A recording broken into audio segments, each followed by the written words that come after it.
Hey everybody, how's it going? BZM here. Welcome back to By Moonlight. Now, I wanted to continue this game from the point of where we met the skeleton, and I had done that during the live stream, but I had a lot of interruptions, so I deleted it after the first ending.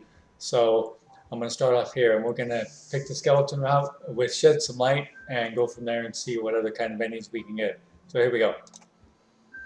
You rustle through your new bag and pull out a flashlight. You flip it on and point it in the direction of the skeleton. Guess you could call this a light bulb moment. You sweat nervously. Back home, your jokes typically fall flat. You were about to apologize for making a pun, but you hear their bones rattle with laughter. The skeleton, literally, cracked a smile. That would be fantastic. You pan the flashlight around your immediate surroundings until half of a bony left arm is brought into view. The skeleton's eyes, or the lack thereof, light up. They quickly grab the appendage and affix it back to their left elbow socket, flexing their hand a couple of times to make sure it is in good condition. The skeleton grins. Thanks for illuminating the answer to my problem. You stifle a laugh. I guess I'm a bit bright at times. The skeleton wanted to follow up with another pun, but seems to be at a loss and switches topics. It coughs. I seem to have forgotten to introduce myself. My name is Meryl. Not Sans. I get the feeling that I've just been vaguely insulted, but ahem. And you are? Beautiful butt, paranormal investigator at your service. You do a clumsy bow and hear rattling laughter again. Well, it's a pleasure to meet you. It's rare to find someone with good humor nowadays. Meryl pauses for a second before clapping her hands together with a sudden realization. Wait, paranormal investigator, you say? You must be the one helping out with hands? You give a tired laugh. That's me. Just a regular good old-fashioned headhunter. You give a slight sigh. Honestly, it would have been a lot better to know what you were getting into before signing a contract with the witch you barely know.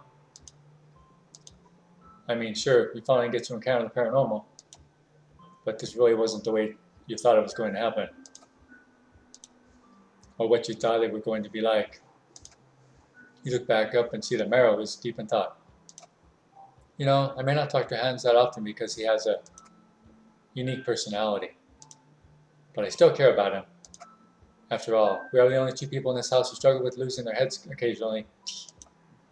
Part of you wants to question what Meryl's definition of people is, but you stop yourself since that'd probably be insensitive. Meryl's teeth start to chatter nervously. I may not be able to help much with searching since I don't want to run into Seba intact, but, well, if you have any questions, I'll be happy to help. That means a lot. Thank you. Okay, where to start? His personality, sure. What's weird about Hans' personality? What isn't weird about it? Meryl clears the throat. I mean, well, he's a Dolahan, so the only special ability he has would be doing stuff without his head, but, I'm not sure if there's any other way to explain this, to be quite frank. He talks about sealed power in his arm, having a Dark Lord's eye, fighting the secret society. It all started when he started watching those, what do you call them? Those foreign kid cartoons? You stare into the distance with a deep sense of emptiness. Those are classic signs of Chernobyl, what? Eighth grader syndrome. Anime. You'd say that you aren't into it, but who are you kidding? Your hair is pink. You desperately want to switch topics. Let's move on, let's move on, let's move on. I wonder, were you always a skeleton? Were you always a human? Yes? No? Maybe so. The skeleton gives a sort of soft, raspy chuckle before looking down. Honestly, I don't remember anything before I was at this mansion. If I was happy, if I had a family, what I look like. Am I a decomposed human? Or was I just created this way? Or maybe my life was just that insignificant. You want to offer some consolation, but the words seem caught in your throat. Meryl might physically just be a mass of bones, but you feel that they still have a heart. Oh, sorry. I got way off track. Do you have any other questions? Should I ask about glasses? This isn't necessarily relevant, but Why do you wear glasses if you're a skeleton? I mean, no offense, but you don't have eyes. I can see why you might think that, but Mara points toward the top of the skull excitedly. See that crack? Yes? It's lightning shaped, right? I mean, yeah, but what does that have to do with... Well, you see, this Iris lent me some biography books. And in one of them, there's a famous wizard who has glasses and a lightning scar. Wow, that's so cool. You don't have the heart to tell him that it's fictional. You wonder if this Iris person messes with Mara frequently. Oh, before I forget, where'd you last see Hans? Let's see. I think he was heading to the library to open up some sewing capes. But he's a very impulsive individual, so I wouldn't be surprised if he changed his mind somewhere along the way. You groan. Tracking down such an unpredictable person is slowly becoming more and more of a pain. Mara notices that you are distraught and hurriedly tries to lighten the mood. I might not know where Hans is, but I certainly know where the library is. Let's see. Mara fiddles with her fingers, popping one part off and putting it back on again while lost in thought. Yes, yes. I believe that if you continue straight down this hallway and knock on the right door a couple of times, it should get you there all in one piece. They give you a weak smile. Mystic libraries grow more fickle with time, so be sure to follow the directions properly, okay? You nod and, picking up your bag, set off into what you assume to be the right direction. Just as instructed, you continue down the hallway. It's quite a long stretch, and so you observe the details around you to pass the time. Cobblestone, marble, the floor material seems to shift with every step you take, but maybe it's just your imagination.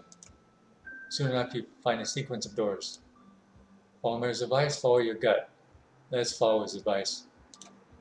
You figure that if anyone knows what to do to get to the library, it'd be someone who lives here. After knocking on the right door, the middle door opens. Oh, great. Walk through the middle door, open the right door. You feel torn, but hope that the right door is some sort of pun for being the right door. Your logic makes no sense. Regardless, you stick to your decision and nervously tug on the door in front of you. It swings open, thankfully revealing the library. You heave a sigh of relief and walk in. Hans? Hey, whoa, is anybody there? With you? You met by silence and laughed quietly to yourself. While you may be amazed at how many volumes of books there are on the first floor alone, you don't want to spend too much time here if there aren't no leads. It would be pretty useful for investigation later, maybe. A cat. Without a hat. Ah, I'm scared. Just kidding. It's adorable. What a cutie. I'm scared. Oh, aren't you just a sweetheart? Meow. You kneel down and pet it gently. It purrs and rubs against your hand. You notice the color. What's your name? Lifting up the cat's head, you check the name tag. It's smeared? Meow. The cat quickly lifts from your grasp and dashes out one of the library doors before you can react. Wait! Oh, stumbling back to your feet, you chase after it, exiting through the same door. You aren't sure how far the cat managed to go, but you're hoping that it might lead you to someone or something important. You tripped on something, but with your super cool ninja skills, you don't fall down. Yeah. You glance back, wondering what it was, only to see a dead body. A dead body. First a missing head, and now you have to solve a murder. Maybe it's a zombie. Who knows? You don't judge. You can't fully see who it is because they're face down on the floor. You look pretty pale. Are you okay? I feel faint. Help her get up. Offer a tomato in these trying times. Okay. You throw a tomato at her, which she catches purely on reflex. Where the hell did I get a tomato? She shakily brings it to her mouth and sucks out the juice, leaving behind the carcass of a vegetable? Fruit? What are those things called again? She wipes the remains off of her face. Hey man, thanks for the help. I thought I was a goner there. Haha, I guess I forgot to eat again. Wait, have I seen you somewhere before? I don't think. Oh my gosh, you're from the reality TV show about hoarders. It takes you a second to recover. I'm actually the paranormal investigator you guys hired. Her eyes widen. I swear I didn't do it. Do what? The murder. Officer, please don't arrest me. I have a family. My son just got into kindergarten. It was all for the kids, I swear. You what? She breaks into laughter and takes a little while to calm back down. She wipes a tear from her eye. Oh man, that was a good one. You should have seen your face. I was just kidding. I know why you're here, officer, so just ask me whatever. What my favorite color is, my favorite kind of food. Well, what's your name? Oh, I'm Iris. But if you want, I can also tell you about... That's okay. I think I can take over from here. Oh. Where to start? Okay, Hans? Yeah, sure. So where do you think Hans is now? Probably the library, no? You shake your head. I was just there and he was nowhere to be found. That nerd wasn't in the library. She looks disappointed. And we agreed to meet there and make him a new costume, though. And to fix my... She cuts herself off. I mean, anything else you want to know? I wonder... This is kind of off topic, but why do you eat your tomatoes in such a weird way? She stifles a laugh. Because I'm a vampire. Lazy Fangs is my name. Did anyone else hear that typewriter, or you try not to look surprised but fell miserably? Wait. You're a vampire? Obviously. What did you think I was? You look down. A zombie? Iris won't stop laughing. Should I ask about... I thought vampires wore capes. She gives a long sigh. I'm all about the cape life, but... She looks down. I got too many stains, so... she seems embarrassed. Maybe switch topics? Well, I guess at this point I'm just kind of confused about where I should go. I mean, so far, my only lead was a bus. You stop talking me away as you spot the cat from earlier behind one of the columns. The two of you make eye contact, and he immediately starts running. Sorry, Iris. It was nice meeting you, but I've got to run. Oh, okay. You're already spinning before she can finish the rest of her thought.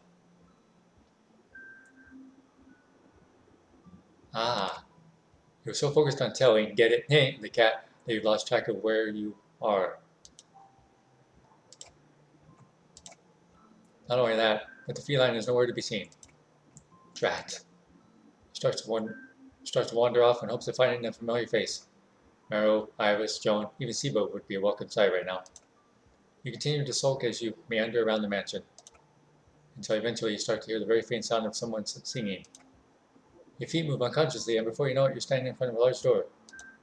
It has a rusted metallic finish and is slightly ajar.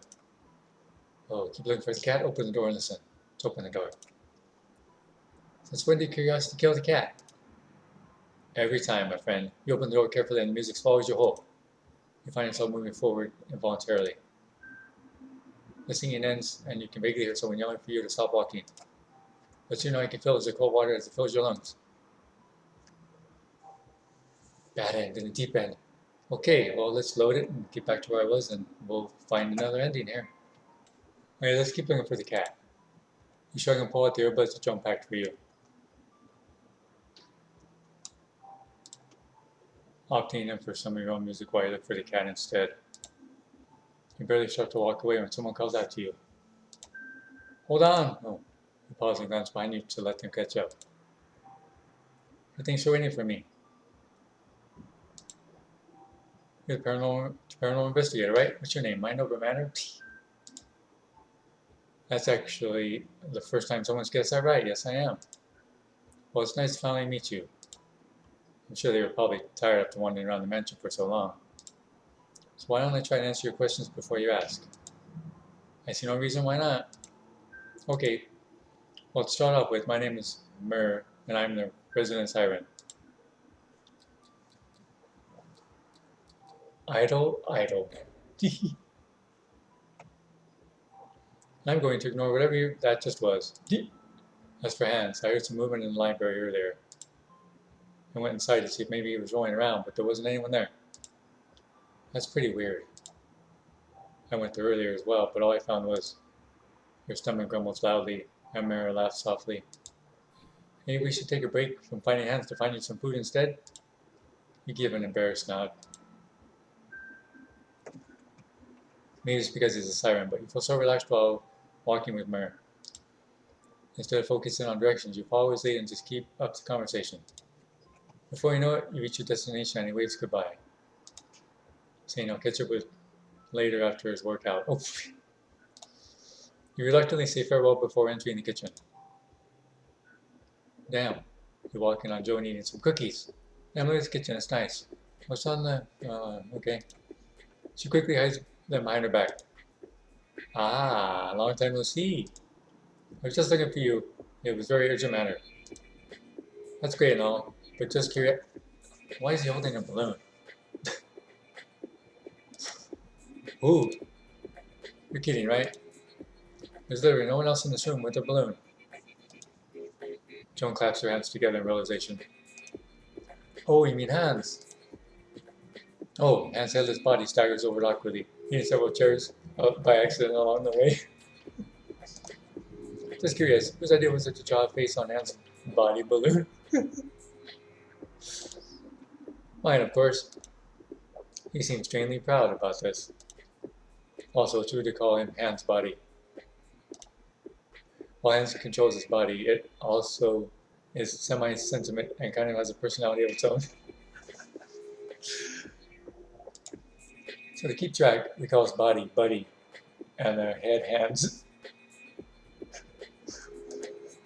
Buddy? Because body sounds like buddy. It was Iris's idea. Good, right? You get the feeling that Joan and Iris collaborate on these sort of things often. Oh, okay, but back in my initial question. Why does Buddy have a balloon to begin with? Oh, well, Buddy kind of gets anxious when Hans isn't around. So the balloon is meant as a placeholder so he can feel like he's holding up a head. Buddy attempts to nod in agreement by waving the balloon head up. Oh, God. You're not begging support, and your stomach growls loudly. Yeah, mine's gonna start doing that. Maybe we should continue this discussion over food? You know, with more enthusiasm, and Buddy takes the opportunity to go back to doodling. She brings a plate of cookies out once more and puts it on the counter. Joan continues to eat the cookie from before as you grab one for yourself. As you bite in, the chocolate melts in your mouth. You feel the tension leave your body with every piece you eat. Joan remembers something and finishes her last bite before dusting her hands off. Oh, I almost forgot what I initially meant to talk to you about. You give her a questioning look. The mansion is fairly large and well dangerous at times, so I was thinking. You swallowed before responding. Yes? Well, it might be a good idea to get someone to help you with the investigation. Keep in mind that everyone is equally capable, so base your choice on how much you like or can handle spending time with, okay? Also, no one really does anything important around here, so you can pick whoever. Oh, okay. In that case, I guess I want to hang out with... Director's note. See by Merrill or a joint route. If you click either, you get both. Okay. Well, damn. So... Oh, damn. We get to pick... Okay. Well, we'll start here, and then I'll just kind of go around, I guess. Then. Who's this? Buddy, huh? Sure. I'm glad you warmed up to him. It's honestly hard not to follow. It's honestly hard not to with that cute balloon. It's good, right? Buddy walks over shyly. Here's a Buddy brought along a sketchbook to communicate. He seems to be writing something. Nice to meet you. Hopefully you can have fun while we're together. This is the cutest thing you've ever seen. It's nice to meet you too. I'm sure we'll have a good time. But he seems happy. I write something else down. I'm so glad. But he suddenly freezes and after explaining that he has to occasionally write for Hans. He excuses himself briefly. The clumsy dull hand comes back several minutes later. But he points to a piece of paper on the table excitedly. Someone passing by found my head. They should be heading over soon. Dark Lord. You read over the message fairly quickly, only to pause at the last line. I thought we were looking for Hans. Who's the Dark Lord? You hear Joan heave a sigh behind you. She rubs her temples. You can just, huh? Go ahead and ignore that. Ken changes his alter ego every week or so. Eventually you get used to it. Right. Wait a second. Which snaps her fingers in realization, and a nearby bottle explodes. You immediately duck down. Whoa! Oh my gosh, my bad. But he does off a couple of glass shards and you stagger back up. Joan clears her throat. Anyways, what I was going to say was, since we no longer have to look for hands, why don't you take some time to hang out with your investigation partner? But he is honestly, what? Weaker than you initially thought? No. You feel like you're lucked out with him as a partner. Seems like you two are going to get along just fine, so I'm going to leave for now. Have fun. Initially, the two of you weren't sure where to start. You were going to draw together, but between you not knowing the mansion's layout and Buddy having no eyes, you couldn't even find the right supplies. You're going to use some of the materials that Buddy used for letters. We actually don't know what half of the tools do. You'll flip into one of those activity magazines when you find a camping section. Apparently neither you nor Buddy have any experience. Although frankly, you don't particularly mind since you can't stand bugs. Turns out you don't have the materials on hand to make s'mores.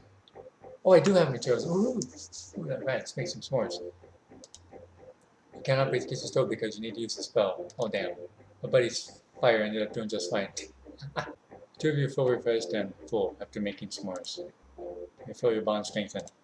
You receive a text from Joan, and at the same time, Buddy receives a message to transcribe from Adams. You wonder what it's about. Buddy's waiting at the dining table once more, and you take a seat preemptively. Turns out, stranger who found me is beautiful, way out of my league. Please find my head faster. I look lame with them carrying me. Dark Road was a date. This game's going on a bit long. I think I'm going to save it right here and then come back and play it some more later. So a little bit longer than I thought once I started going the right direction. So thanks everybody for watching. Hope you enjoyed it. Hope you're enjoying it, and I'll see everybody soon.